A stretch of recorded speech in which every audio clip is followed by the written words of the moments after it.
Saudi അറേബ്യയിൽ എല്ലാ പ്രവാസികളുടെയും levy ഒഴിവാക്കിയോ എന്ന് ചോദിച്ചുകൊണ്ട് പല ആളുകളും വിളിച്ചതുകൊണ്ടാണ് ഈ ഒരു വീഡിയോ ചെയ്യുന്നത്. എല്ലാ പ്രവാസികളുടെയും ലെവി ഒഴിവാക്കിയിട്ടില്ല.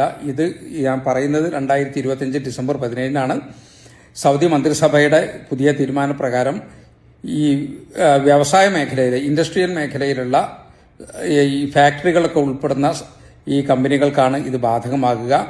ഈ ഫാക്ടറികളൊക്കെ ഉള്ള നിർമ്മാണ മേഖലയിലുള്ള സ്ഥാപനങ്ങൾക്ക് ഈ ലെവി ഒഴിവാക്കിയിട്ടുണ്ട്.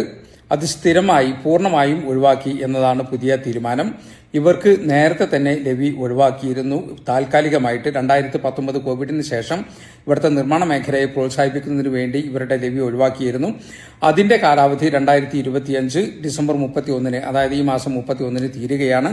ഈ സാഹചര്യത്തിലാണ് സൗദി മന്ത്രിസഭ ഇന്ന് ചേർന്ന് ഈ ലെവി ഇനി തീരെ ഈടാക്കേണ്ടതില്ല, താൽക്കാലികം എന്നത് സ്ഥിരമായിട്ട് ലെവി ഒഴിവാക്കുന്ന ഒരു തീരുമാനമാണ് എടുത്തത്.